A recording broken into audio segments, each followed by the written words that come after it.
여러분, 지난주 토요일 아침에 일어난 일입니다. 평소처럼 은행에 가셨던 한 분이 계십니다. 72세 할아버지셨는데요. 손주 대학 등록금 마련하시려고 통장에서 4천만 원을 찾으셨습니다. 평생 그렇게 해오셨던 것처럼요. 은행 직원이 신분증 확인하고 용도 여쭤보고 현금 세워서 봉투에 담아드렸습니다. 아무 문제 없어 보였죠. 그런데 석 달 후에 무슨 일이 벌어졌는지 아십니까? 국세청에서 우편물이 왔습니다. 세무조사 사전 통지서. 귀하의 2025년 3월 15일자 현금 인출권에 대해 자금 출처 확인이 필요합니다. 이 할아버지 평생 성실하게 세금 내고 사셨습니다. 자영업 30년 하시면서 한 번도 탈세 같은 거 생각해 본 적 없으신 분입니다. 그런데 갑자기 범죄자 취급을 받으신 겁니다.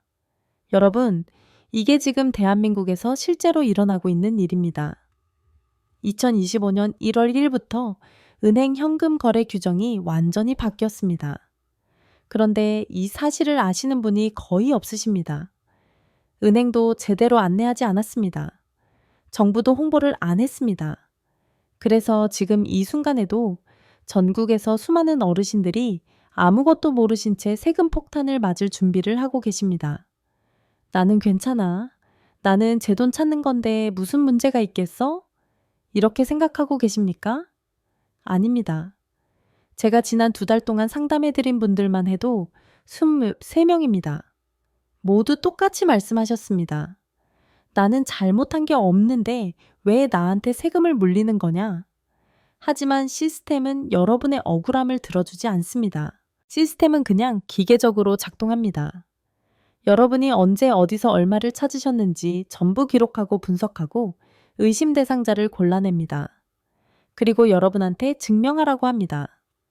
이 돈이 깨끗한 돈이라는 걸, 탈세한 돈이 아니라는 걸, 범죄로 번 돈이 아니라는 걸 증명 못하시면 세금 나갑니다. 추징금 나갑니다. 가산세 붙습니다. 여러분이 평생 모아오신 그 소중한 돈이 순식간에 날아갑니다. 특히 60대, 70대 어르신들은 더 위험합니다. 왜냐하면 디지털 시스템에 익숙하지 않으시잖아요. 통장 거래 내역 관리 안 하셨잖아요. 영수증 챙겨두지 않으셨잖아요. 증명할 방법이 없으신 겁니다. 그럼 시스템은 이렇게 판단합니다. 증명 못하네. 그럼 숨긴 소득이 있는 거야. 여러분, 이건 공포 마케팅이 아닙니다. 이건 제가 지어낸 이야기가 아닙니다. 지금 이 순간에도 전국 세무서에서 실제로 벌어지고 있는 일입니다. 하지만 방법은 있습니다. 정확히 알고 계시면 됩니다. 어떤 행동이 위험한지, 어떻게 하면 안전한지, 실수를 이미 하셨다면 어떻게 대처하셔야 하는지, 그걸 오늘 제가 처음부터 끝까지 전부 알려드리겠습니다. 단 조건이 하나 있습니다. 중간에 끊지 마시고 끝까지 보셔야 합니다. 앞부분만 보시면 두려움만 남습니다. 중간만 보시면 혼란만 생깁니다. 끝까지 보셔야 전체 그림이 보이고 여러분이 정확히 무엇을 해야 하는지 알게 됩니다. 그래서 이건 끝까지 보셔야 합니다. 자, 지금부터 시작하겠습니다. 첫 번째로 실제로 어떤 일들이 벌어지고 있는지부터 정확히 보여드리겠습니다. 제가 가장 먼저 보여드릴 사례는 광주에 사시는 분입니다. 올해 75세이신 박모 할머니입니다. 이분은 당뇨 합병증으로 병원을 자주 다니십니다. 한 달에 병원비가 적지 않게 나가세요. 약가, 검사비, 진료비 합치면 매달 200만 원 정도 되십니다. 병원비 쓰시려고 6개월 동안 매달 500만 원씩 통장에서 현금으로 찾으셨습니다. 총 3천만 원, 돈이 3천만 원입니다. 병원은 계좌이체를 안 받습니다. 특히 동네 병원들은 현금만 받는 데가 많으시잖아요. 그래서 어쩔 수 없이 현금으로 찾으셨던 겁니다. 그런데 석 달 후에 통지서가 왔습니다. 금융정보분석원 FAU라는 곳에서 온 거였습니다. 여러분, 이 기관 아십니까? 저도 이번에 처음 알았습니다. 이 기관은 자금 세탁 의심 거래를 감시하는 곳입니다. 그런데 이 할머니 거래가 거기에 자동으로 보고됐던 겁니다. 왜냐하면 일정 금액 이상 현금 거래를 하시면 은행이 자동으로 보고하게 되어 있습니다. 하루 1천만 원 이상, 한 달 누적 3천만 원 이상. 이 기준에 걸리시면 무조건 보고됩니다.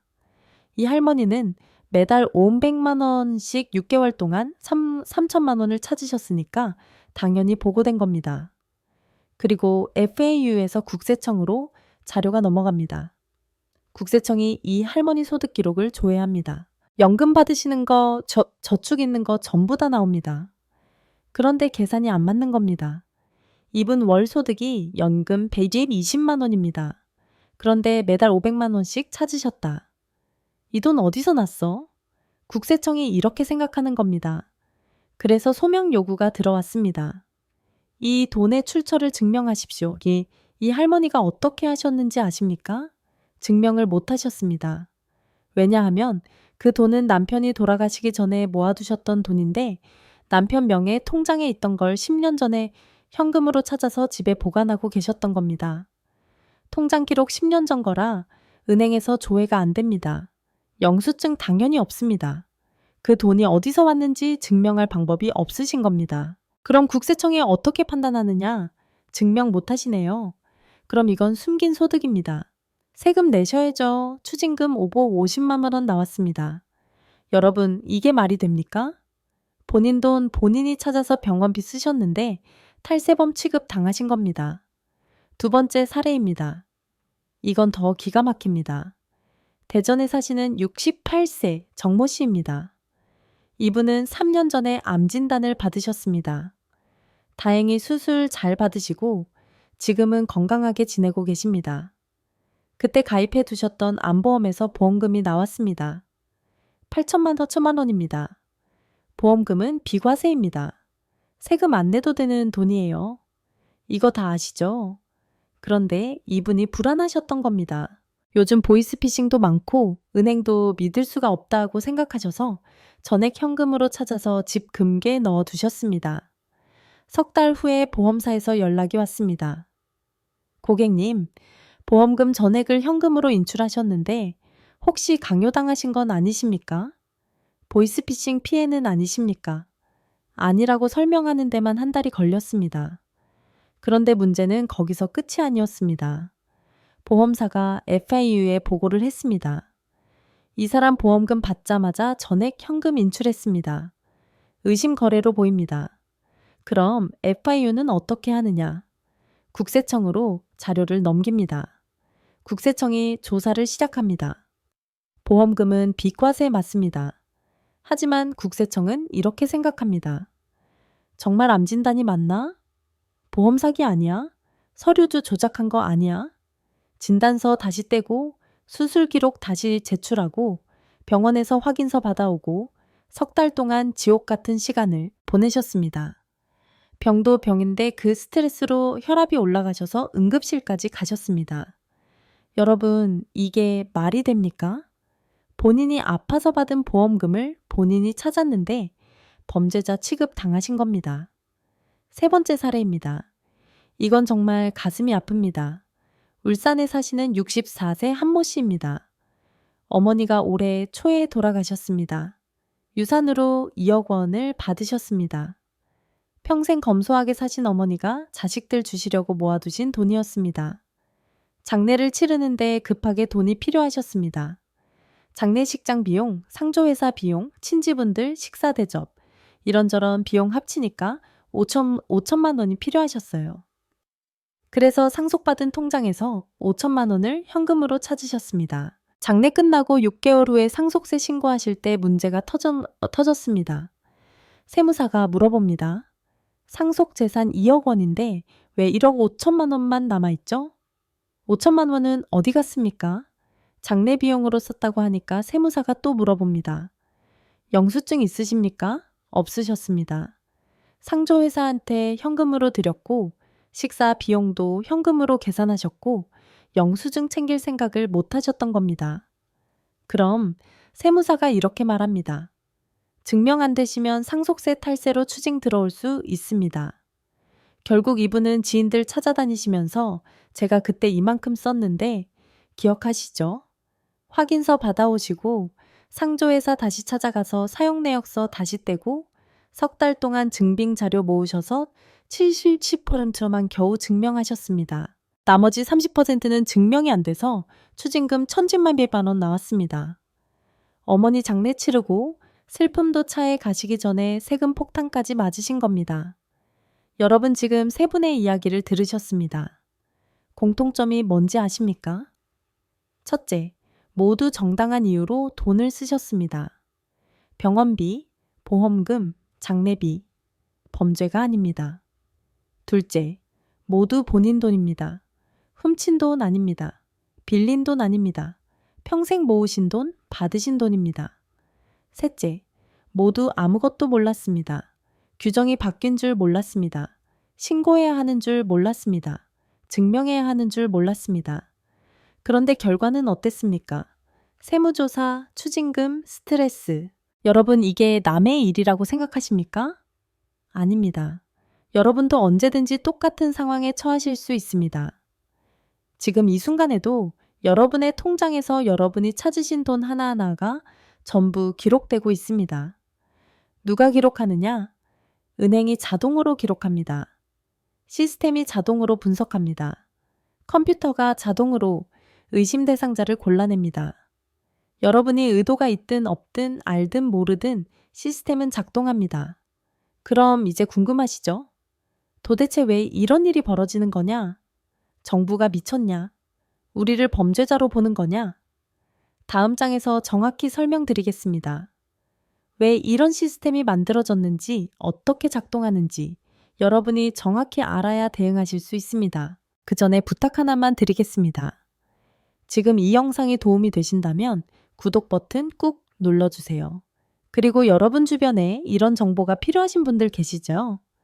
부모님, 형제자매, 친구분들이 영상 꼭 공유해 주세요. 한 분이라도 더 세금 폭탄 피하실 수 있도록 말입니다. 여러분, 지금쯤 이런 생각하고 계실 겁니다. 정부가 왜 이런 짓을 하는 거냐?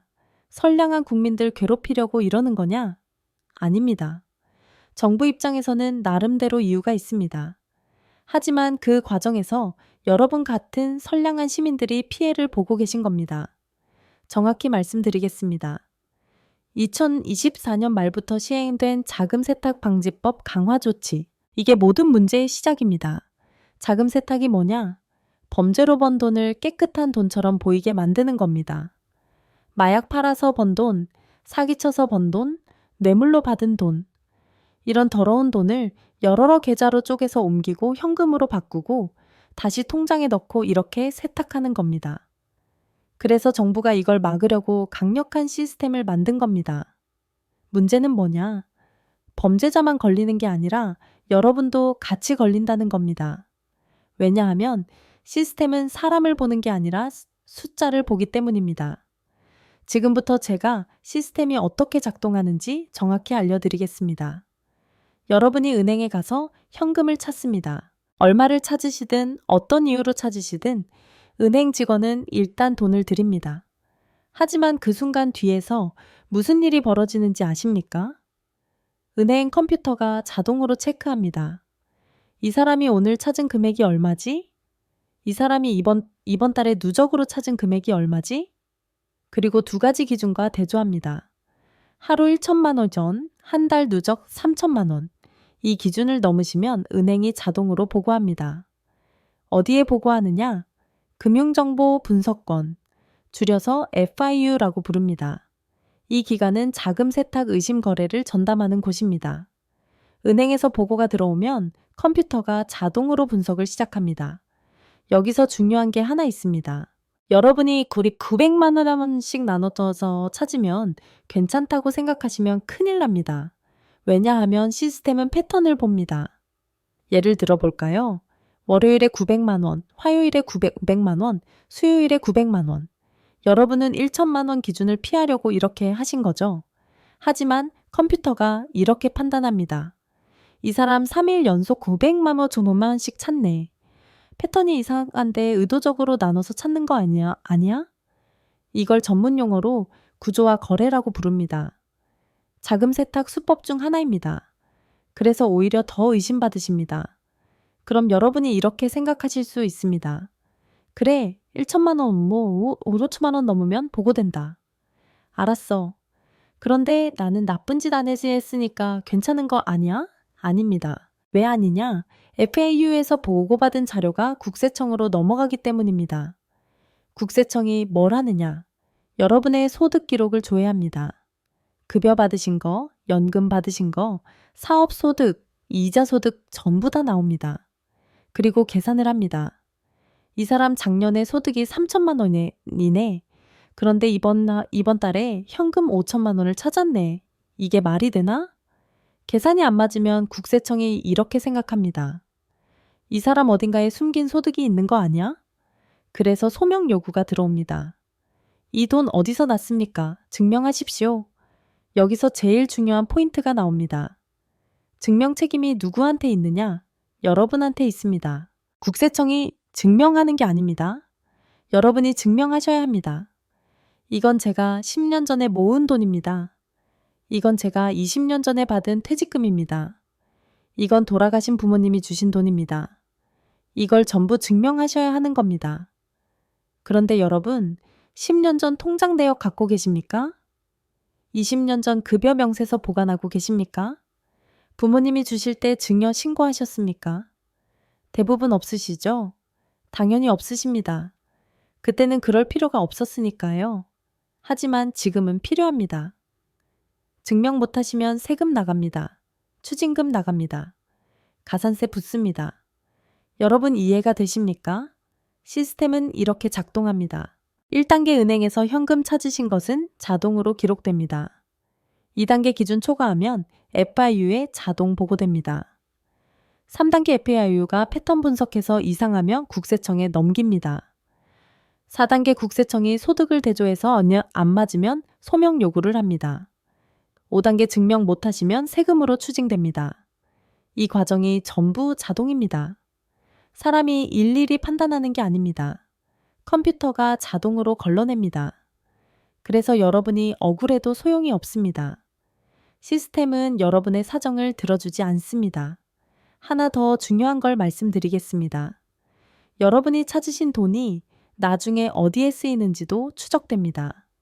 예를 들어 이번 달에 5천만 원 현금으로 찾으셨다. 3개월 후에 자동차를 5천만 원에 사셨다. 국세청이 이렇게 생각합니다. 3개월 전에 찾은 현금으로 차를 산 거네. 그럼 그 돈 출처를 다시 확인해 봐야겠네. 또는 자녀분한테 돈을 주셨다. 자녀분이 그 돈으로 집을 사셨다. 국세청이 자녀분 소득을 조사합니다. 이 사람 연봉 4천만 원인데 어떻게 2억짜리 집을 샀지? 부모님한테 받았네. 그럼 증여세 내셔야죠. 이렇게 연결되는 겁니다. 여러분, 지금까지 시스템이 어떻게 작동하는지 설명드렸습니다. 정리하면 이렇습니다. 첫째, 하루 1천만 원, 한 달 3천만 원 기준. 이거 넘으면 자동 보고. 둘째, 나누어서 찾아도 패턴 분석으로 걸림. 셋째, 국세청이 소득과 대조해서 안 맞으면 소명 요구. 넷째, 증명 책임은 여러분한테 있음. 다섯째, 나중에 그 돈 어디 썼는지도 추적됨. 이제 아시겠죠? 왜 앞에서 보여드린 세 분이 세금 폭탄을 맞으셨는지. 그분들이 잘못해서가 아닙니다. 시스템이 자동으로 작동해서 걸린 겁니다. 그럼 이제 궁금하시죠? 도대체 뭘 조심해야 하느냐? 어떤 행동이 위험한 거냐? 다음 장에서 정확히 알려드리겠습니다. 여러분이 무심코 하시는 행동 중에서 세금 폭탄을 부르는 위험한 행동들을 하나하나 짚어드리겠습니다. 지금부터 제가 말씀드리는 내용 중에 한 가지라도 해당되시면 당장 오늘부터 방법을 바꾸셔야 합니다. 메모 준비하셨죠? 자, 지금부터가 정말 중요합니다. 여러분이 평소에 아무 생각 없이 하시는 행동들이 있습니다. 그런데 그 행동들이 세금 폭탄을 부르는 함정입니다. 지금부터 제가 말씀드리는 항목 중에 하나라도 해당되시면 오늘부터 당장 멈추셔야 합니다. 제일 먼저 이것부터 말씀드려야겠습니다. 왜냐하면 대부분의 어르신들이 은행 직원을 믿고 계시기 때문입니다. 직원이 괜찮다고 했는데요. 직원이 이렇게 하라 해서 이렇게 했는데요. 여러분, 은행 직원들도 모릅니다. 세무 전문가가 아니기 때문입니다. 실제 사례 하나 보여드리겠습니다. 청주에 사시는 70세 윤모 할아버지 집을 수리하시려고 은행에 가셨습니다. 3천만 원이 필요하셨어요. 창구 직원한테 물어보셨습니다. 이렇게 큰 돈 찾아도 문제 없나요? 직원이 뭐라고 했는지 아십니까? 네. 고객님, 돈이시니까 얼마든지 찾으실 수 있습니다. 신분증만 가져오세요. 그래서 안심하시고 3천만 원을 현금으로 찾으셨습니다. 석 달 후에 세무조사 통보 받으셨습니다. 은행에 다시 찾아가셨습니다. 저 그때 직원이 괜찮다고 했잖아요. 은행이 뭐라고 했을까요? 저희는 출금 업무만 처리해 드린 겁니다. 세무 문제는 저희 소관이 아닙니다. 책임 안 집니다. 여러분이 알아서 해결하셔야 합니다. 더 황당한 경우도 있습니다. 창원에 사시는 73세 김모 할머니. 은행 직원이 먼저 이렇게 권했답니다. 할머니, 통장에 이렇게 많이 놔두시면 위험해요. 집 금괴 보관하세요. 그 말 듣고 6천만 원을 현금으로 찾아서 집에 보관하셨습니다. 1년 후에 그 돈으로 차를 사시려고 하니까 국세청에서 연락 왔습니다. 이 돈 어디서 났습니까? 집에 보관하고 있던 거라고 하니까 국세청이 이렇게 말합니다. 증명하세요. 통장 출금 기록은 있는데 1년 전 거라 기억도 안 나시고 그 돈을 어떻게 모았는지 증명할 방법이 없으셨습니다. 그래서 은행에 다시 가서 따졌습니다. 직원이 금괴 보관하래서 그랬는데 이게 무슨 일입니까? 은행이 뭐라고 했을까요? 그런 상담을 했다는 기록이 없습니다. 끝입니다. 여러분 명심하세요. 은행 직원은 여러분 편이 아닙니다. 친절하게 대해주는 건 맞습니다. 하지만 책임은 안 집니다. 나중에 문제 생기면 여러분이 알아서 해결하셔야 합니다. 위험한 행동, 이번 큰 돈을 한 번에 현금으로 찾는 행동. 제 돈인데 한꺼번에 찾으면 안 되나요? 안 됩니다. 여러분, 2025년 이후에는 절대 안 됩니다. 포항에 사시는 66세 장모 씨. 따님 결혼 준비하시면서 예단 비용으로 4천만 원이 필요하셨습니다. 은행 가서 4천만 원 현금으로 주세요 하셨습니다. 그 순간 뭐가 시작되는지 아십니까? 은행 직원이 서류를 꺼냅니다. 현금 인출 사유서 작성해 주셔야 합니다. 왜 현금으로 필요하신가요? 어디에 쓰실 건가요? 신분증 복사하고 사유 적고 서명하고 이 모든 내용이 FIU에 자동으로 보고됩니다.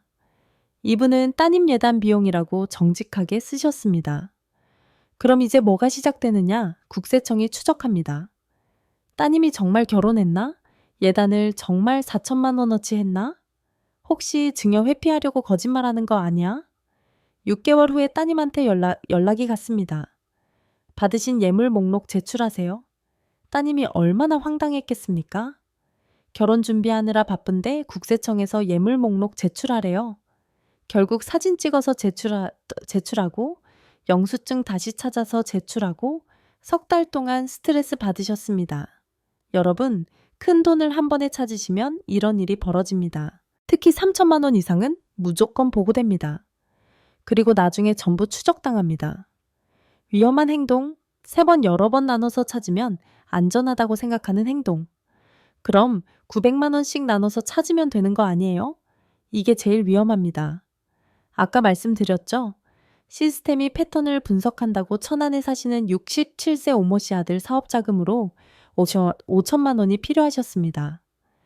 똑똑하신 분이셔서 인터넷도 찾아보시고 지인한테도 물어보셨습니다. 1천만 원 넘으면 신고된대.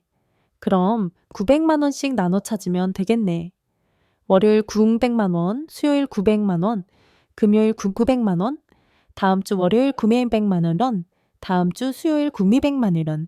딱 이렇게 계획하셔서 5천만 원, 1천만 원 찾으셨습니다. 완벽한 계획이었죠? 2달 후에 FIU에서 통지서가 왔습니다. 귀하의 거래 패턴이 구조화 거래로 의심됩니다. 구조화 거래가 뭐냐? 자금 세탁 수법입니다. 범죄자들이 감시를 피하려고 일부러 금액을 나눠서 거래하는 겁니다. 이분은 그런 의도가 전혀 없으셨습니다. 그냥 신고 안 되게 하려고 한 것뿐인데 시스템이 범죄자로 분류한 겁니다. 왜냐하면 컴퓨터가 이렇게 판단하기 때문입니다. 일주일에 2번씩 정확히 구매연이 900만 원씩 패턴이 너무 규칙적이네. 의도적으로 기준을 피하고 있네. 수상한데. 그래서 오히려 더 철저하게 조사 들어갑니다. 결국 이분은 아들한테 돈 준 게 증여로 잡혀서 증여세까지 내셨습니다. 나눠서 찾으려다가 오히려 더 큰 손해 보신 겁니다. 그럼 제 명의로는 위험하니까 배우자 명의로도 찾고 자녀 명의로도 찾으면 되겠네요. 절대로 하지 마십시오. 이건 더 큰 문제를 만듭니다. 차명 거래로 분류됩니다. 징역형까지 갈 수 있는 중범죄입니다. 수원에 사시는 69세 모 할아버지. 손주들 교육비 지원하시려고 1억 원이 필요하셨습니다. 자녀 3명이 있으시니까 이렇게 계획하셨습니다. 본인 명의로 3천만 원, 배우자 명의로 3천만 원, 큰 아들 명의로 2천만 원, 작은 아들 명의로 2천만 원. 각각 다른 날짜에 찾으셨습니다. 완벽하게 분산했다고 생각하셨죠? 석 달 후에 경찰서에서 연락 왔습니다. 차명거래 혐의로 조사 나온다고? 여러분, 시스템이 가족 관계까지 전부 추적합니다. 같은 주소에 사는 가족들이 비슷한 시기에 큰 돈을 여러 번 찾으면 컴퓨터가 자동으로 연결합니다. 이 사람들 가족이네. 같은 기간에 각각 큰 돈 찾았네. 의도적으로 분산한 거네. 그래서 차명거래로 분류됩니다. 이 할아버지는 변호사 선임하고 법정까지 가셔서 겨우 벌금형으로 마무리하셨습니다. 벌금이 얼마였는지 아십니까? 2천만 원입니다. 손주들 교육비 주시려다가 오히려 벌금 2천만 원을 내신 겁니다. 여러분 가족명에 절대 사용하지 마세요. 위험한 행동, 6번 현금을 집에 보관하는 행동. 은행 못 믿겠어요. 제 집 금괴 보관할래요. 이것도 매우 위험합니다. 전주에 사시는 74세 송모 할머니. 남편이 평생 모아두신 돈 1억 원이 있으셨습니다. 은행 금리도 낮고 보이스피싱도 무섭고 해서 전액 현금으로 찾아서 집 금괴에 넣어두셨습니다. 2년 동안 아무 문제 없었습니다. 그런데 올해 아파트를 사시게 됐습니다.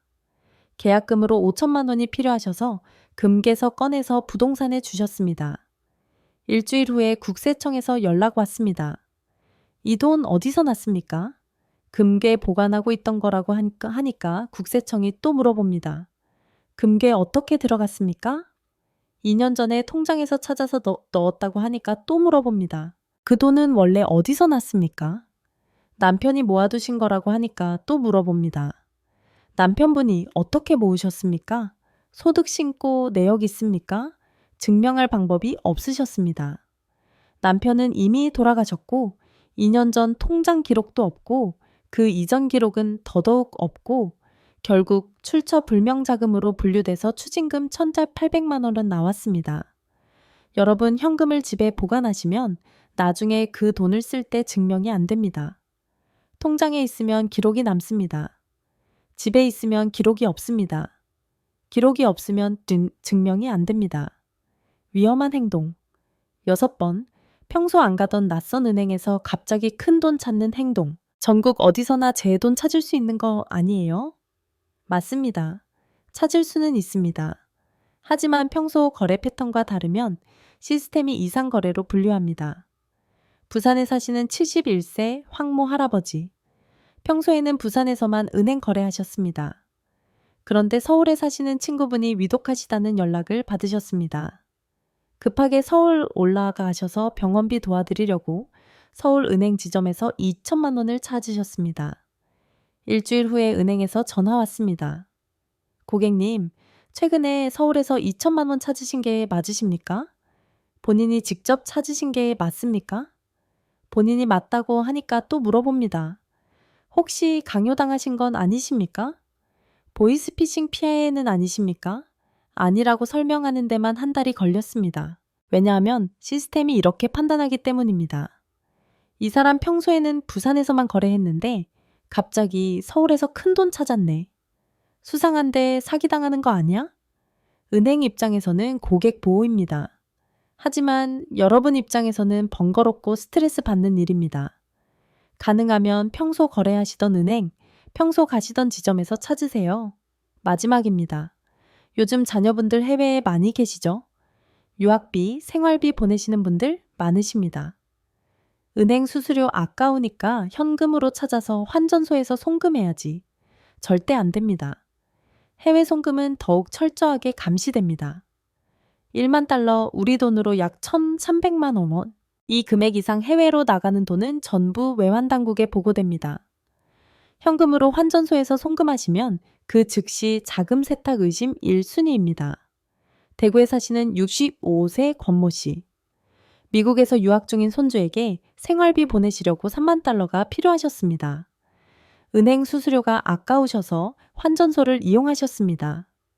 현금으로 5억 4천만 원을 찾아서 환전소에 가져가셨습니다. 환전소에서 송금 처리해주면서 이렇게 말했답니다. 고객님, 이 금액은 외환당국에 자동 보고됩니다. 괜찮다고 하시고 송금하셨습니다. 2달 후에 관세청에서 연락 왔습니다. 불법 외환거래 의심으로 조사가 필요합니다. 손주 생활비라고 설명하셨지만 증명 자료를 요구하더랍니다. 손주 재학 증명서 송금 내역 용도 확인서 3달 동안 자료 제출하시고 해명하시느라 지옥 같은 시간을 보내셨습니다. 여러분, 해외 송금은 반드시 은행을 통해서 하세요. 수수료 몇만 원 아끼시려다가 몇백만 원 손해 보실 수 있습니다. 여러분, 지금까지 위험한 행동 7가지를 말씀드렸습니다. 이 중에 한 가지라도 하신 적 있으십니까? 있으시다면 지금부터라도 절대 하지 마십시오. 하지만 여러분 중에는 이미 이런 실수를 하신 분들도 계실 겁니다. 가슴이 철렁 하셨죠? 나도 세무조사 받는 거 아니야? 걱정하지 마세요. 바로 안전한 방법을 알려드리겠습니다. 자, 그럼 이제부터가 핵심입니다. 도대체 어떻게 해야 세금 폭탄 맞지 않고 안전하게 돈을 관리할 수 있을까요? 제가 세무사, 변호사들과 직접 상의해서 만든 안전한 방법들을 알려드리겠습니다. 안전한 방법 1번, 가능하면 계좌이체를 최우선으로 하십시오. 솔직히 말씀드리겠습니다. 2025년 이후에는 현금 거래를 최대한 피하시는 게 가장 안전합니다. 그런데 집 수리하는 업체가 현금 달라고 하는데요.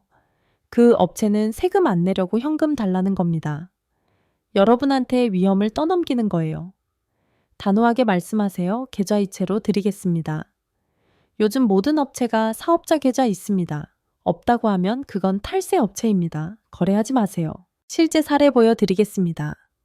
강릉에 사시는 69세 모모 할머니 화장실 리모델링 하시려고 업체를 불렀습니다.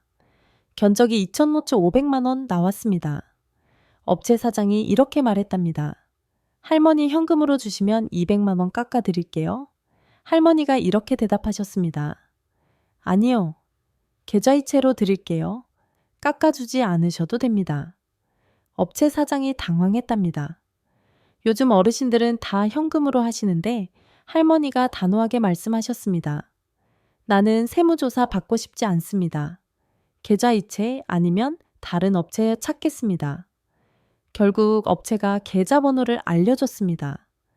공사 끝나고 보니 하자가 좀 있었습니다. 벽지가 들뜨고 배수가 제대로 안 됐습니다. 할머니가 업체에 연락했습니다. 하자 보수해 주세요.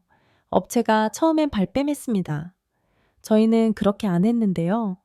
하지만 할머니한테 무기가 있었습니다. 계좌이체 기록, 견적서, 계약서 공사 전후, 사진 전부 증거가 있었습니다. 소비자원에 신고하겠습니다. 이 한마디에 업체가 바로 하자 보수 나왔습니다. 여러분, 계좌이체 하시면 여러 가지 장점이 있습니다.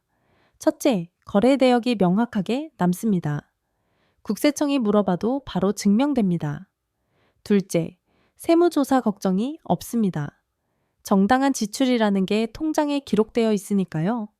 셋째, 업체가 일을 제대로 안 하면 통장 내역이 증거가 됩니다. 법적으로 보호받을 수 있습니다. 넷째, 나중에 소득공제, 연말정산 받을 때도 도움이 됩니다. 여러분, 200만 원, 300만 원 깎아준다고 현금으로 주지 마세요. 당장은 이득인 것 같지만 나중에 세금 폭탄 맞으시면 그것보다 훨씬 더 많이 내셔야 합니다. 안전한 방법 이번 불가피하게 현금이 필요하시면 사전에 철저히 준비하십시오. 그래도 어쩔 수 없이 현금이 필요한 경우가 있습니다. 그럴 때는 반드시 사전에 준비하셔야 할 것들이 있습니다. 첫째, 용도를 명확히 정리하세요. 왜 현금이 필요한지, 어디에 쓸 건지 구체적으로 적어두세요. 둘째, 증빙 서류를 준비하세요. 집 수리비가 필요하시면 견적서 준비, 결혼 자금이 필요하시면 청첩장, 예식장 계약서 준비, 병원비가 필요하시면 진단서 치료 계획서 준비, 장례비가 필요하시면 사망진단서, 장례식장 계약서 준비. 선생님, 그게 꼭 필요한가요? 필요합니다. 나중에 세무조사 나왔을 때 이게 여러분을 지켜주는 방패가 됩니다. 실제 사례입니다. 제주에 사시는 72세 안모 할아버지, 어머니 장례를 치르시면서 급하게 4천만 원이 필요하셨습니다. 하지만 이분은 제 영상을 미리 보셨던 분입니다. 그래서 철저하게 준비하셨습니다. 사망진단서 복사, 장례식장 계약서, 상조회사 견적서 전부 챙기셨습니다. 은행 가시기 전에 이 서류들을 전부 파일에 넣어서 가지고 가셨습니다. 은행 창구에서 직원이 물어봤습니다. 현금 인출 사유가 어떻게 되십니까? 할아버지가 파일을 꺼내셨습니다. 어머니 장례비입니다. 여기 사망진단서 있고 여기 장례식장 계약서 있습니다. 직원이 서류를 확인하고는 바로 처리해 줬습니다. 그리고 한 가지를 더 하셨습니다. 휴대폰으로 대화를 녹음하셨습니다.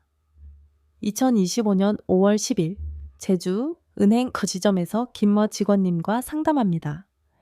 어머니 장례비 용도로 4천만 원을 인출합니다. 이렇게 말씀하시고 녹음하셨습니다. 6개월 후에 상속세 신고할 때 세무사가 물어봤습니다. 상속 재산에서 4천만 원이 빠졌는데 어디 쓰셨습니까? 할아버지가 파일을 꺼내셨습니다. 장례식장 영수증, 상조회사 영수증, 은행 인출 기록 녹음 파일 전부 다 있었습니다. 세무사가 이렇게 말했답니다. 이렇게 꼼꼼하신 분은 처음 봅니다. 아무 문제 없습니다. 세무조사도 안 나왔습니다. 여러분, 증거를 미리 준비하는 것, 이게 첫 번째 안전장치입니다. 안전한 방법. 3번 은행 창구에서 떳떳하게 행동하십시오. 숨기려고 하시면 안 됩니다. 오히려 더 의심받습니다. 은행 직원이 현금 인출 사유가 어떻게 되십니까? 물어보면 명확하게 대답하세요. 집 수리비입니다. 여기 견적서 있습니다. 손주 결혼 자금입니다. 청첩장 보여드릴까요? 병원비입니다. 진단서 여기 있습니다. 이렇게 떳떳하게 말씀하시고 증빙 서류를 보여주세요. 그리고 중요한 팁 하나 더 드리겠습니다. 대화를 녹음하세요. 요즘 휴대폰으로 쉽게 녹음할 수 있죠. 이렇게 녹음해 두시면 나중에 분쟁이 생겼을 때 증거로 사용할 수 있습니다. 그때 직원이 괜찮다고 했는데요. 라고 주장만 하시는 것보다 녹음 파일이 있으면 훨씬 유리합니다. 단, 녹음하실 때는 직원한테 미리 말씀하세요. 제가 나중에 확인하려고 대화 내용 녹음해도 될까요? 대부분 괜찮다고 합니다. 만약 직원이 싫다고 하면 그것도 수상한 겁니다. 정말 큰 돈이 필요하시면 자연스럽게 분산하십시오. 선생님, 아까 나눠 찾으면 위험하다고 하셨잖아요. 규칙적으로 의도적으로 나눠 찾으면 위험하다는 겁니다. 자연스럽게 나눠 찾으시면 괜찮습니다. 무슨 차이냐고요? 위험한 예로는 월요일 900만 원, 화요일 900만 원, 수요일 900만 원. 이건 패턴이 너무 명확합니다. 의도적입니다. 안전한 예로는 이번 주 월요일 병원비로 500만 원, 다음 주 금요일 경조사비로 300만 원, 그 다음 주 수요일 생활비로 8만 원에 점tum위할 증례에 나왔던 해 체험매 800만 원. 필요할 때마다 필요한 만큼만 찾으시는 겁니다. 금액도 다르고 날짜도 불규칙하고 용도 각각 다릅니다. 이렇게 하시면 자연스러운 거래 패턴으로 인식됩니다. 목포에 사시는 70세 나무 할머니 사례입니다. 손주들 대학 등록금을 지원해 주시려고 총 6천만 원이 필요하셨습니다. 이분은 똑똑하게 하셨습니다. 3월 첫째 주 큰손주 등록금 이체함 200만 원 학교 계좌로 직접 이체. 4월 둘째 주 둘째 손주 등록금 1,800만 원 학교 계좌로 직접 이체. 5월 셋째 주 막내 손주 등록금 2천만 원 학교 계좌로 직접 이체. 한 번에 큰 돈 안 찾으셨습니다. 각 손주 등록금 낼 때마다 필요한 만큼만 이체하셨습니다. 그리고 학교에서 받은 등록금 납부 확인서를 전부 보관하셨습니다. 1년 후에 증여세 문제로 국세청에서 연락이 왔지만 전혀 문제 없었습니다. 학교 계좌로 직접 이체한 기록이 있고 등록금 용도가 명확하고 시기도 자연스럽게 분산돼 있으니까요. 여러분 기억하세요. 큰 돈이 필요하시면 한 번에 찾지 마시고 필요할 때마다 나눠서 쓰세요. 단 규칙적으로 나누지 마시고 자연스럽게 나누세요. 안전한 방법 5번. 모든 거래와 서류를 사진으로 남기십시오. 이게 정말 중요합니다. 여러분의 휴대폰이 최고의 증거 보관 도구입니다. 현금을 찾으셨습니까? 은행 영수증 사진 찍으세요. 업체에 돈을 주셨습니까? 영수증 사진 찍으세요. 견적서, 계약서, 청첩장, 진단서, 모든 서류를 사진으로 찍어서 보관하세요. 선생님, 사진만 찍으면 되나요? 원본은 버려도 되나요? 안 됩니다. 원본은 최소 5년 이상 보관하세요. 사진은 백업입니다. 그리고 한 가지 더 날짜를 메모하세요. 공책이나 휴대폰 메모장에 이렇게 적어두세요. 6월 15일 견적서 받음. 인테리어 3,200만 원. 6월 20일 은행에서 돈 보냄. 6월 22일 공사 시작. 7월 5일 공사 끝남. 이상 없음. 이렇게 시간 순서대로 정리해 두시면 나중에 설명할 때 너무 편합니다. 춘천에 사시는 68세 서모 할아버지 사례입니다. 작년에 아들 사업 자금으로 8천만 원을 빌려주셨습니다. 차용증도 쓰시고 이자도 정하시고 갚는 계획도 세우셨습니다. 그리고 모든 과정을 사진으로 찍어서 보관하셨습니다. 사진, 이체 내역 사진, 아들이 매달 이자 갚는 내역 사진 전부 다 휴대폰에 저장하셨습니다. 올해 국세청에서 증여 관련해서 연락이 왔습니다. 아드님한테 8천만 원 주신 게 증여 아닙니까? 할아버지가 휴대폰을 꺼내셨습니다. 아닙니다. 빌려준 겁니다. 여기 차용증이 있고 매달 이자 받고 있습니다. 사진을 이메일로 보내드렸더니 일주일 후에 국세청에서 연락 왔습니다. 확인했습니다. 문제 없습니다. 끝이었습니다. 여러분, 사진 찍는 습관. 이게 여러분을 지키는 마지막 보루입니다. 귀찮으시더라도 꼭 하세요. 지금까지 안전한 방법 5가지를 알려드렸습니다. 정리하면 이렇습니다. 계좌이체 최우선 현금 필요시 사전 증빙 준비. 은행에서 떳떳하게 행동하고 녹음. 큰 돈은 자연스럽게 분산. 모든 서류 사진과 날짜 메모. 이 5가지만 지키셔도 세금 폭탄은 99% 피할 수 있습니다. 하지만 여러분 중에는 특수한 상황에 계신 분들도 계십니다.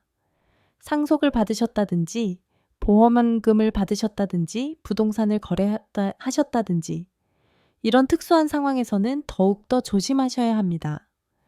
다음 장에서 특수 상황별로 어떻게 대처하셔야 하는지 정확하게 알려드리겠습니다. 또한 특수 상황에서 절대 조심해야 할 것들이 있습니다. 여러분, 인생을 살다 보면 특별한 상황들이 있지 않습니까? 보험금을 받으신다든지, 집을 사고 파신다든지, 자녀분한테 목돈을 주신다든지, 이럴 때는 평소보다 10배는 더 조심하셔야 합니다. 왜냐하면 금액이 크고 국세청이 더 철저하게 감시하기 때문입니다. 지금부터 상황별로 정확히 알려드리겠습니다. 특수 상황 1번 보험금을 받으셨을 때 암진단 받으셔서 보험금 받으셨습니까? 교통사고로 보험금 받으셨습니까? 보험금은 대부분 비과세입니다. 세금 안 내도 되는 돈입니다. 그럼 문제 없네요. 아닙니다. 비과세라고 해서 감시를 안 하는 게 아닙니다. 오히려 더 철저하게 봅니다. 왜냐하면 보험 사기가 많기 때문입니다. 일부러 사고를 내서 보험금을 타가는 사람들 있잖아요. 그래서 보험금 큰 돈이 움직이면 자동으로 체크됩니다. 특히 보험금 받자마자 현금으로 찾으시면 100% 의심받습니다. 진주에 사시는 66세 조모 씨. 심장병으로 수술 받으시고 보험금 9천만 원을 받으셨습니다. 건강도 안 좋으시고 정신적으로도 힘드신 상황이셨습니다. 그래서 불안하셔서 전액 현금으로 찾아서 집에 보관하셨습니다. 한 달 후에 보험사에서 전화 왔습니다. 고객님, 보험금 전액을 현금으로 인출하셨는데 혹시 보이스피싱 당하신 건 아니십니까? 아니라고 설명하는 데만 2주가 걸렸습니다. 그런데 문제는 거기서 끝이 아니었습니다. 보험사가 유에 보고를 했습니다. 이 고객 보험금 받자마자 전액 현금 인출 이상 거래로 보입니다. FIU에서 국세청으로 자료가 넘어갔습니다. 국세청이 조사를 시작했습니다. 정말 심장병이 맞나? 진단서 조작한 거 아니야? 보험 사기 아니야? 진단서 다시 제출을 하고 수술 기록 다시 떼고 병원에서 확인서 받아오고 석 달 동안 지옥 같은 시간을 보내셨습니다. 병도 병인데 그 스트레스로 혈압까지 올라가셨답니다. 여러분, 보험금 받으시면 어떻게 하셔야 할까요? 첫째, 최소 3개월은 통장에 그대로 두세요. 둘째, 필요하신 만큼만 그때그때 용도에 맞게 사용하세요. 셋째, 절대 한꺼번에 현금으로 빼지 마세요. 보험금은 여러분 돈 맞습니다. 하지만 시스템은 의심부터 합니다. 특수 상황, 이번 부동산을 사고 파실 때 집을 파셨습니까? 축하드립니다. 그런데 그 돈 처리를 잘못하시면 큰일 납니다. 요즘 부동산 거래는 전부 실거래가 신고가 됩니다. 국세청이 다 압니다. 안동에 사시는 71세 유모 씨 아파트를 4억 원에 파셨습니다. 그 돈이 통장에 들어왔습니다. 일주일 후에 3억 원을 현금으로 찾으셨습니다. 왜냐하면 시골에 땅을 사시려고 하는데 상대방이 현금 거래를 원했기 때문입니다. 국세청 컴퓨터가 즉시 알아챘습니다. 이 사람 집 팔았는데 왜 현금으로 3억을 빼냐? 실거래가 조작하려는 거 아니야? 다시 집 사면서 세금 안 내려고 하는 거 아니야? 자동으로 조사 대상에 올라갔습니다. 2달 후에 세무조사 통보 받으셨습니다. 땅 사실 때 현금으로 거래하셨으니까 증명이 안 됐습니다. 결국 땅 판 사람을 찾아가서 확인서를 받아오시고 등기 기록 전부 떼고 석 달 동안 증빙하셔서 겨우 해결하셨습니다. 여러분, 부동산 거래금은 절대 현금으로 다루지 마세요. 집을 파신 돈으로 다른 집을 사신다. 계좌이체로 하세요. 전세금 주신다. 계좌이체로 하세요. 땅을 사신다. 계좌이체로 하세요. 상대방이 현금 달라고 하면 단호하게 거절하세요. 저는 계좌이체만 합니다. 안 되시면 거래 안 하겠습니다. 어떤 경우에도 부동산 관련된 큰 돈은 현금으로 다루시면 안 됩니다. 특수 상황 3번. 자녀에게 돈을 주실 때 자녀 결혼자금 주시려고요? 창업자금 주시려고요? 집 사는데 보태 주시려고요? 여러분, 이게 증여입니다. 증여세 대상입니다. 아니, 제 자식한테 제 돈 주는데 무슨 세금이에요? 법이 그렇습니다. 자녀에게 10년간 5천만 원 이상 주시면 증여세 내셔야 합니다. 그래서 많은 분들이 이렇게 생각하십니다. 그럼 현금으로 주면 모르겠네. 절대 안 됩니다. 다 걸립니다. 어떻게 걸리냐고요? 순천에 사시는 67세 이모 씨 사례입니다. 아들이 창업하신다고 해서 5천만 원을 현금으로 주셨습니다. 증여신고는 안 하셨습니다. 5천만 원이면 세금 없으니까 괜찮다고 생각하신 겁니다. 아들이 그 돈으로 사무실 보증금을 내셨습니다. 1년 후에 국세청이 아들 소득조사를 했습니다. 이 사람 작년 소득이 3천만 원인데 어떻게 5천만 원 보증금을 냈지? 아들이 대답했습니다. 부모님께 받았습니다. 국세청이 물어봅니다. 증여 신고했습니까? 안 했습니다. 그럼 신고하세요. 지금이라도 5천만 원까지는 세금이 없지만 신고는 해야 합니다. 신고 안 하면 가산세가 붙습니다. 결국 가산세 200만 원 내셨습니다. 여러분, 자녀에게 돈 주실 거면 2가지 방법이 있습니다. 첫째, 5천만 원까지는 정식으로 증여 신고하세요. 세금은 없지만 신고는 해야 합니다. 5천만 원 넘으면 세금 내시고 신고하세요. 둘째, 돈을 빌려주는 형식으로 하시려면 차용증 꼭 쓰세요. 이자도 정하시고 갚는 계획도 쓰세요. 그리고 실제로 갚아야 합니다. 형식만 차용증 쓰고 안 갚으면 그것도 증여로 간주됩니다. 양산에 사시는 69세 모 할머니 딸이 집을 사신다고 해서죠. 1억 원을 빌려주셨습니다. 차용증을 제대로 쓰셨습니다. 이자연 5%, 5년 거치 후 10년 분할 상환, 그리고 실제로 매달 이자를 받으셨습니다. 딸이 할머니 통장으로 매달 25만 원씩 이자를 입금했습니다. 3년 후에 국세청에서 증여, 의심으로 연락이 왔습니다. 할머니가 차용증과 이자 받은 통장 내역을 보여드렸습니다. 빌려준 겁니다. 매달 이자 받고 있습니다. 국세청이 확인하고는 문제 없다고 했습니다. 여러분, 자녀한테 목돈 주실 때 절대 현금으로 몰래 주지 마세요. 나중에 자녀분이 그 돈 쓰실 때 출처 조사 들어갑니다. 정식으로 신고하시든지 차용증 쓰시든지 명확하게 하세요. 특수 상황. 3번 상속을 받으셨을 때 부모님이 돌아가시고 상속을 받으셨습니까? 마음이 아프신 상황에 복잡한 문제까지 생기시면 안 되겠죠? 상속받은 돈 절대로 바로 현금으로 찾지 마십시오. 왜냐하면 상속세 신고가 끝나기 전에 현금으로 찾으시면 국세청이 이렇게 생각합니다. 이 사람 상속세 피하려고 돈 빼돌리는 거 아니야?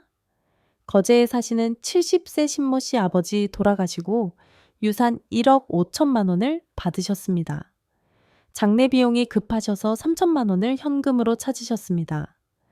장례식장, 상조회사, 친지음식 대접 돈이 많이 들어갔습니다. 6개월 후에 상속세 신고할 때 세무사가 물어봤습니다. 상속재산 1억 5천만 원인데 왜 1억 2천만 원만 남아있죠? 장례 비용으로 썼다고 하니까 세무사가 또 물어봅니다. 영수증 있으십니까? 대부분 없으셨습니다. 상조회사한테 현금으로 드렸고 식사 비용도 현금으로 계산하셨고 영수증 챙길 여유가 없으셨던 겁니다. 결국 지인들 찾아다니시면서 제가 그때 이만큼 썼는데 기억하시죠? 확인서 받아오시고 상조회사 다시 찾아가서 사용내역서 다시 떼고 2달 동안 증빙 자료 모으셔서 60%만 겨우 증명하셨습니다. 나머지 40%는 증명이 안 돼서 추징금 900만 원 나왔습니다. 여러분 상속받으신 돈은 어떻게 하셔야 할까요? 첫째, 최소 6개월. 상속세 신고가 완전히 끝날 때까지는 통장에 그대로 두세요. 둘째, 급하게 돈이 필요하시면 상속 재산이 아닌 본인의 다른 통장에서 쓰세요. 셋째, 아니면 일단 빌려 쓰시고 상속세 신고 끝난 후에 갚으세요. 조금 불편하시더라도 참으시는 게 나중에 큰 문제를 막는 길입니다.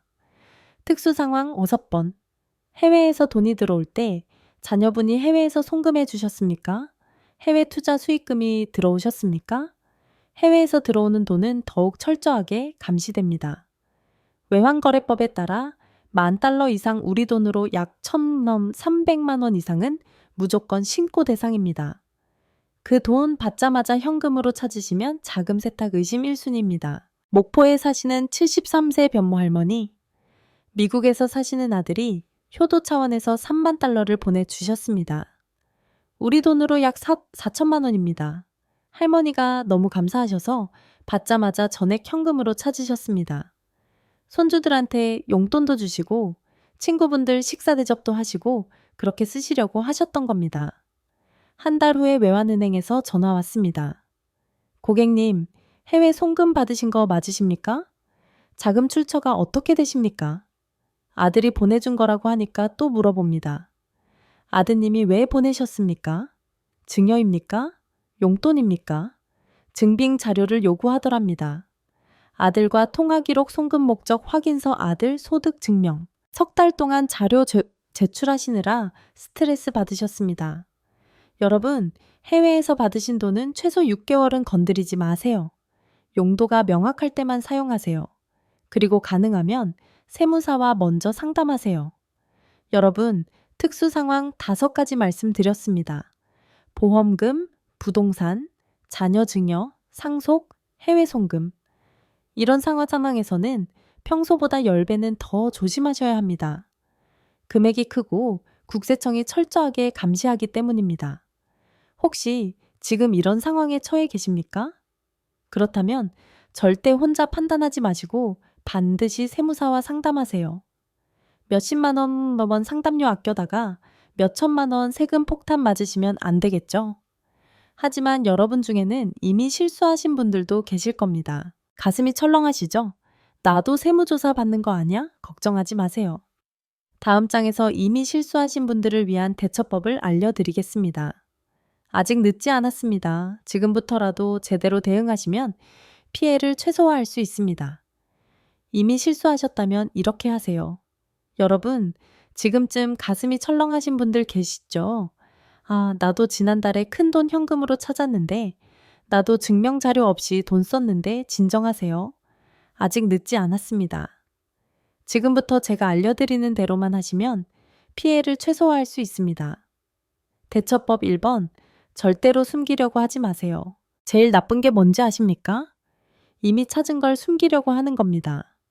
현금으로 찾은 거 들키지 않게 조금씩 써야지. 다른 사람 명의로 바꿔야지. 해외로 빼야지. 절대 안 됩니다. 이렇게 하시면 단순한 실수가 범죄가 됩니다. 국세청은 어차피 다 압니다. 여러분이 언제 어디서 얼마를 찾으셨는지 이미 다 기록되어 있습니다. 숨기려고 하다가 걸리면 가산세가 붙습니다. 원래 세금의 40%, 50%더 내셔야 합니다. 의정부에 사시는 68세 홍모 할아버지. 작년에 5천만 원을 현금으로 찾으셨습니다. 걱정이 되셔서 그 돈을 배우자 명의 통장에 다시 넣으셨습니다. 이렇게 하면 모르겠지 생각하셨던 거죠. 올해 국세청에서 연락 왔습니다. 작년에 5천만 원 인출하신 기록이 있는데 배우자 명의로 다시 입금하셨네요. 이게 뭡니까? 차명거래 의심으로 조사가 들어왔습니다. 만약 처음부터 정직하게 말씀하셨다면 추징금만 내시면 끝날 일이었습니다. 하지만 숨기려고 하시다가 걸려서 추징금에 가산세까지 붙었습니다. 원래 내실 세금이 300만 원이었는데 가산세 포함해서 750만 원이면 내셨습니다. 여러분 실수는 누구나 합니다.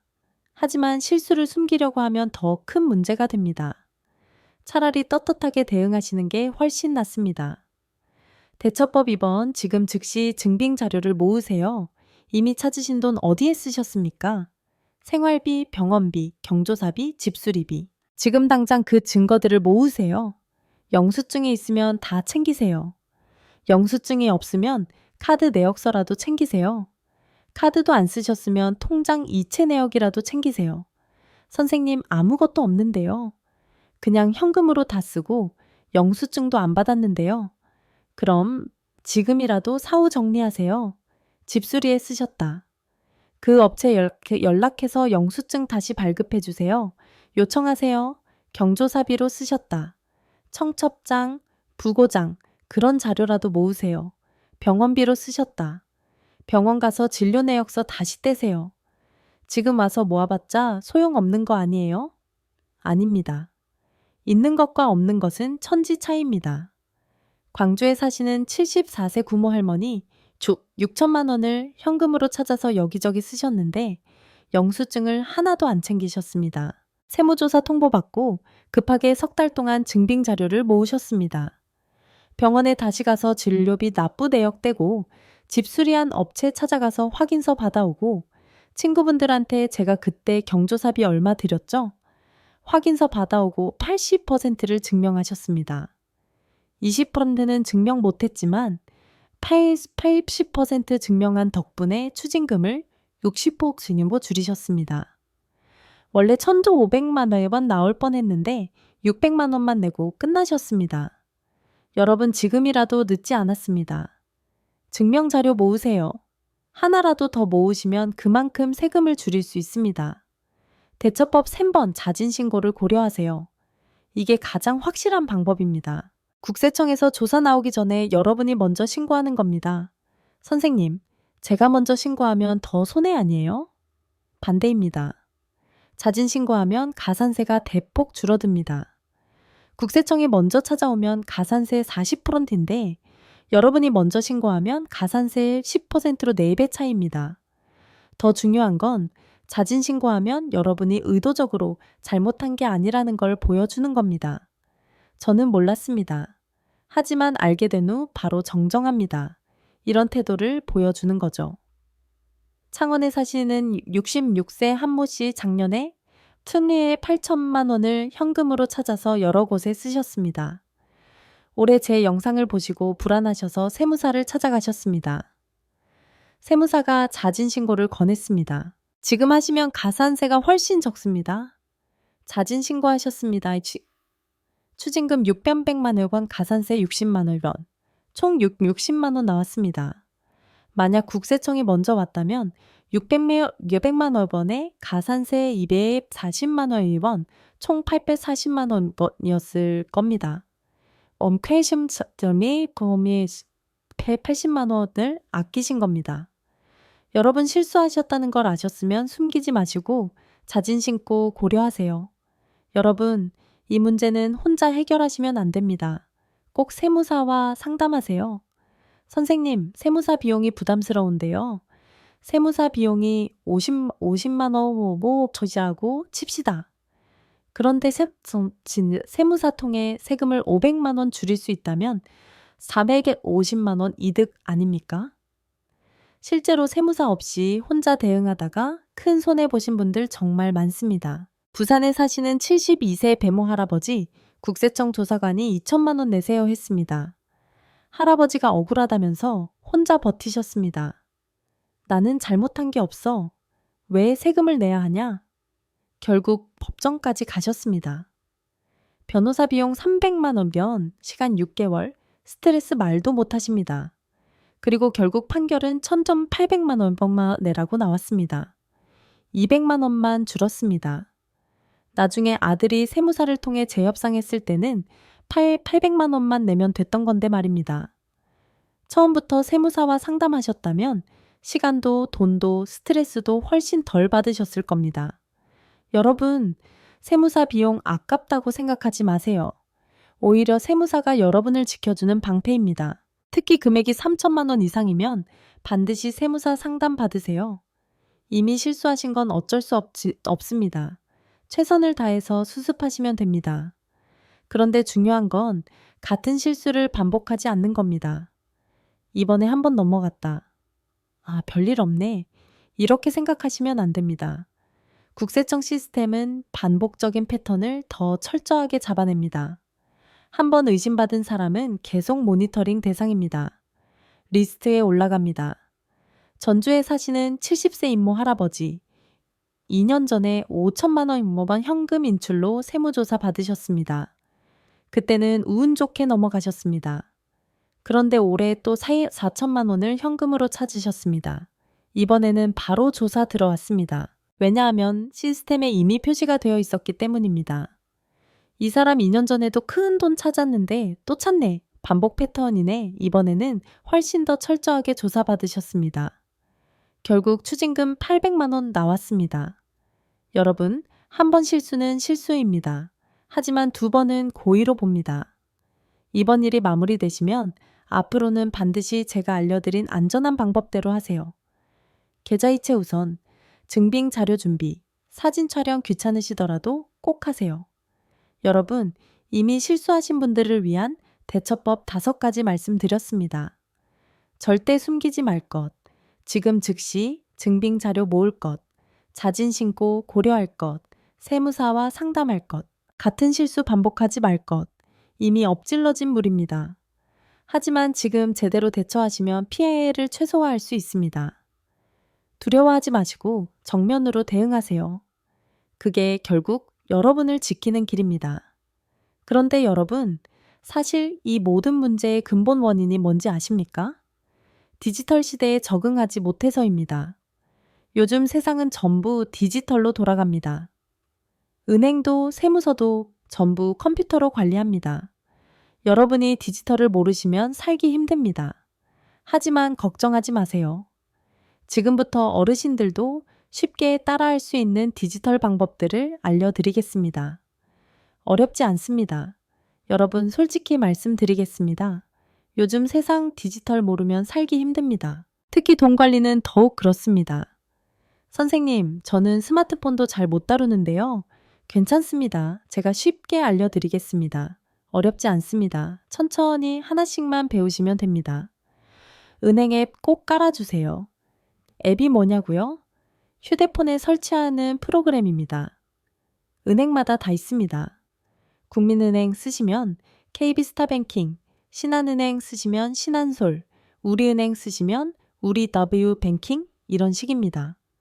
그거 깔아서 뭐예요? 집에서 통장 잔액 확인하고 돈 보내고 거래 내역 볼 수 있습니다. 은행 갈 필요가 없어요.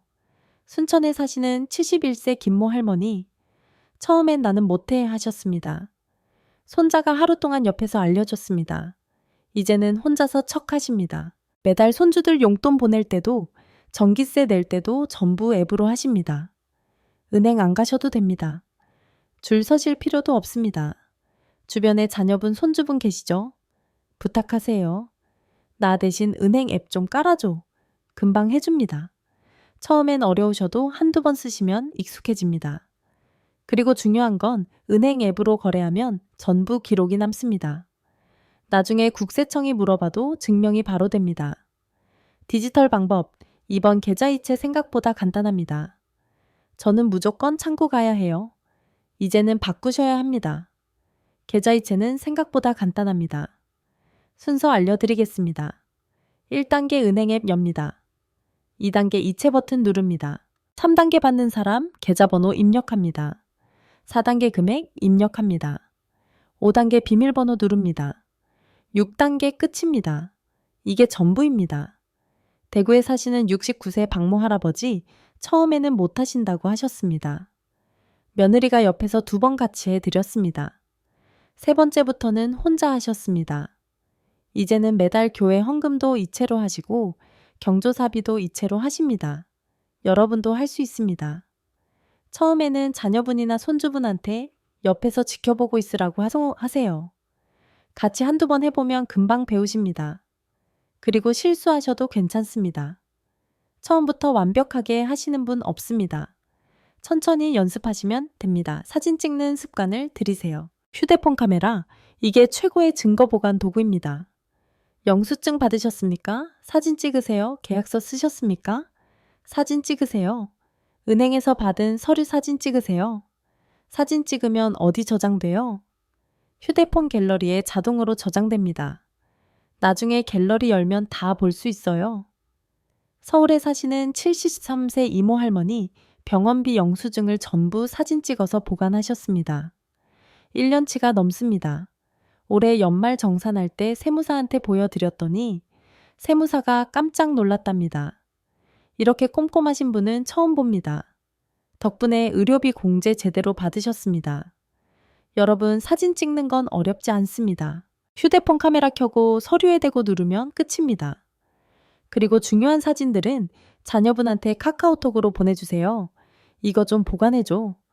그럼 혹시 휴대폰 잃어버려도 안전합니다. 보이스피싱 절대 조심하세요. 요즘 이게 정말 큰 문제입니다. 전화로 사기치는 겁니다. 국세청입니다. 금융감독원입니다. 경찰청입니다. 이렇게 말하면서 계좌번호 알려달라고 합니다. 절대 속지 마세요. 진짜 국세청, 진짜 금융감독원, 진짜 경찰은 전화로 계좌번호 안 물어봅니다. 무조건 서류로 옵니다. 우편으로 옵니다. 전화 받으셨을 때 조금이라도 이상하면 끊으세요. 그리고 자녀분한테 전화하세요. 아들, 방금 국세청에서 전화 왔다는데 이게 맞니? 자녀분이 확인해 드릴 겁니다. 인천에 사시는 75세 모 할아버지. 어느 날 전화가 왔답니다. 할아버지 금융감독원입니다. 할아버지 통장이 보이스피싱에 이용되고 있습니다. 지금 당장 돈을 안전계좌로 옮기셔야 합니다. 할아버지가 놀라셨습니다. 하지만 제 영상을 보셨던 분입니다. 서류로 보내세요. 전화로는 안 합니다. 끊으셨습니다. 아들한테 전화해서 확인하셨습니다. 보이스피싱이었습니다. 만약 그때 계좌번호 알려주셨다면 5천만 원 날아갈 뻔했습니다. 여러분 기억하세요. 전화로 계좌번호, 비밀번호 물어보면 100% 사기입니다. 서류 안 보내고 전화로만 하면 100% 사기입니다. 급하게 서두르면 100% 사기입니다. 모르는 건 물어보세요. 선생님, 그래도 어려운데요. 괜찮습니다. 모르는 건 부끄러운 게 아닙니다. 당당하게 물어보세요. 은행 직원한테도 물어보시고, 자녀분한테도 물어보시고, 주변 친구분들한테도 물어보세요. 울산에 사시는 68세 정보 할머니 은행 앱 사용법을 배우시려고 은행에 가셨습니다. 직원한테 물어보셨습니다. 이거 어떻게 쓰는지 가르쳐 줄 수 있나요? 직원이 친절하게 30분 동안 알려줬답니다. 그 뒤로 할머니는 혼자서 앱을 쓰십니다. 여러분, 은행 직원들 일이 고객 도와주는 겁니다. 물어보시는 게 패기치는 게 아닙니다. 당당하게 물어보세요. 그리고 주민센터 동사무소 가시면 무료로 스마트폰 교육도 해줍니다. 어르신 스마트폰 교육 신청하고 싶습니다. 이렇게 말씀하세요. 지하 전국 어디서나 다 해줍니다. 여러분, 디지털이라고 너무 겁먹지 마세요. 천천히 하나씩 배워가시면 됩니다. 60대, 70대라고 못하는 거 아닙니다. 배우는데 늦은 나이는 없습니다. 실제로 많은 어르신들이 지금 이 순간에도 배우고 계십니다. 은행 앱 쓰시고 계좌이체 하시고 사진 찍어서 보관하시고 다 하십니다. 여러분도 할 수 있습니다. 그리고 디지털을 배우시면 좋은 점이 많습니다. 첫째, 은행 안 가셔도 됩니다. 시간 절약됩니다. 둘째, 모든 기록이 자동으로 남습니다. 증명하기 쉽습니다. 셋째, 세금 폭탄 걱정 없습니다. 투명하게 관리되니까요. 넷째, 사기당할 위험이 줄어듭니다. 기록이 남으니까요. 여러분, 오늘부터 시작하세요. 작은 것부터.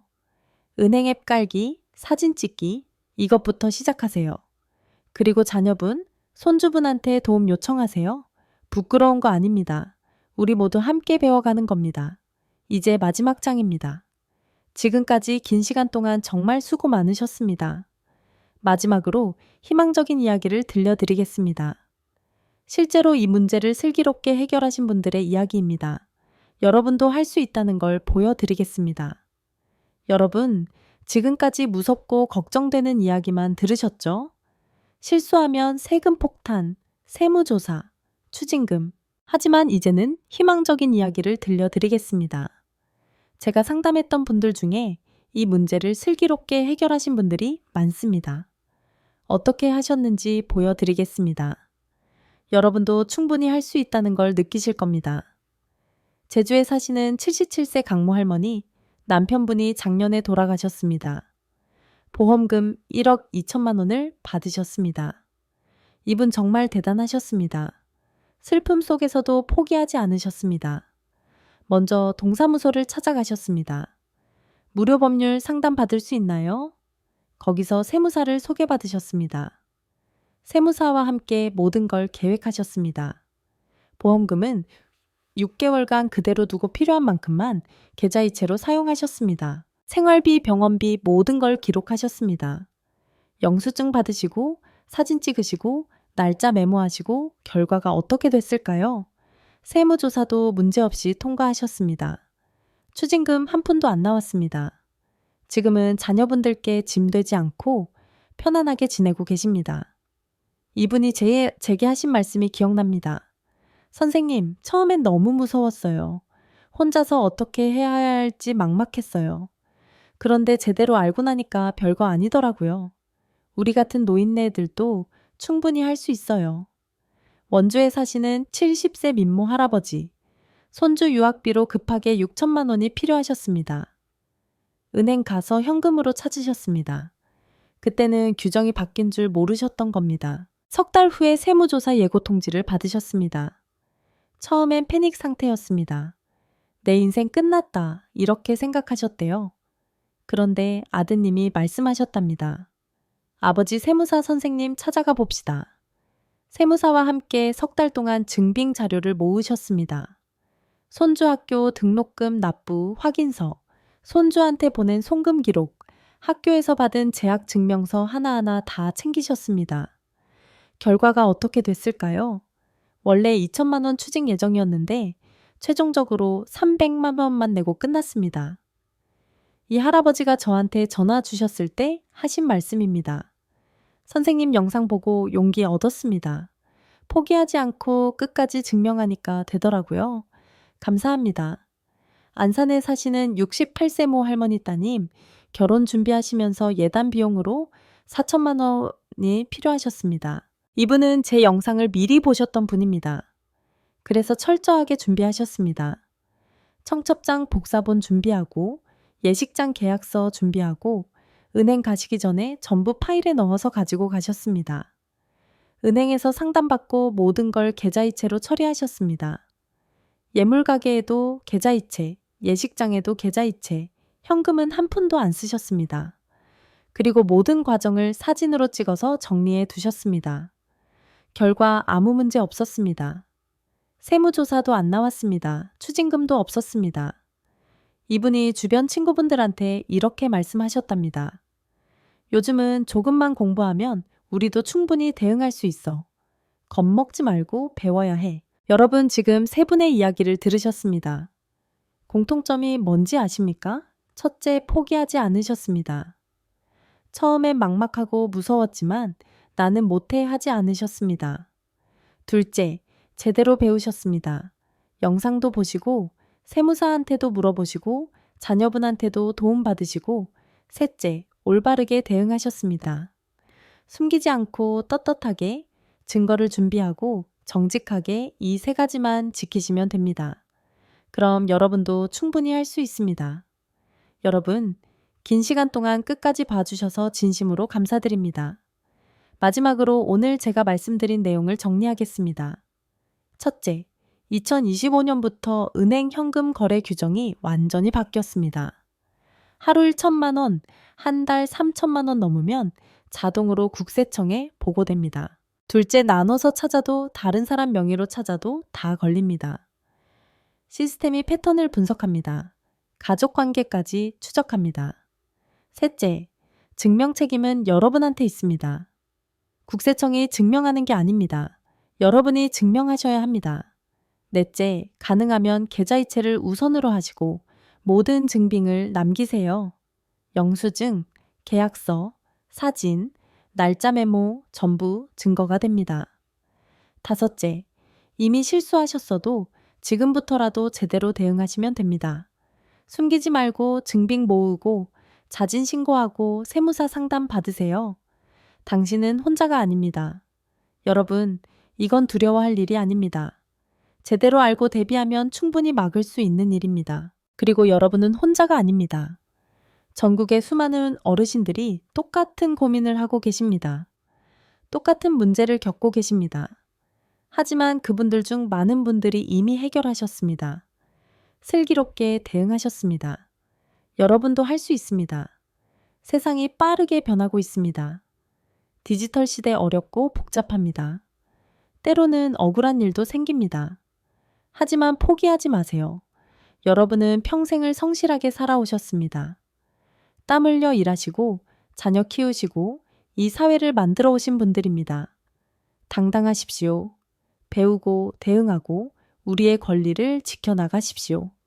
부탁의 말씀. 오늘 이 영상이 여러분의 소중한 재산을 지키는 데 조금이라도 도움이 되셨다면 저는 그것만으로도 충분히 보람됩니다. 그리고 부탁드립니다. 이 영상 여러분 주변 분들께 꼭 공유해 주세요. 여러분의 배우자, 형제자매, 친구분들, 이웃, 어르신들, 이런 정보가 필요하신 모든 분들께 전해주세요. 한 분이라도 더 세금 폭탄을 피할 수 있도록 말입니다. 그리고 지금 바로 구독 버튼 꾹 눌러주시고 좋아요도 눌러주세요. 알림 설정까지 해두시면 제가 앞으로 올리는 중요한 정보들을 가장 먼저 받아보실 수 있습니다. 앞으로도 여러분께 꼭 필요한 정보, 여러분의 권리를 지켜드릴 수 있는 정보를 계속 전해드리겠습니다. 여러분이 자녀분들께 짐되지 않고 편안하고 행복한 노후를 보내실 수 있도록 제가 최선을 다하겠습니다. 지금까지 약보다 지혜였습니다. 오늘도 건강하시고 행복하십시오. 여러분의 소중한 재산 꼭 지키시길 바랍니다. 다음 영상에서 또 뵙겠습니다. 여러분, 이 이야기를 통해 우리는 인생의 가장 소중한 교훈을 다시 한번 가슴에 새기게 됩니다. 바로 내 돈을 지키는 가장 강력한 무기는 바로 지식과 준비라는 사실입니다. 72세 할아버지가 손주 등록금을 마련하려고 평생처럼 현금을 찾았는데 석 달 후 세무조사 통지서를 받으신 이야기.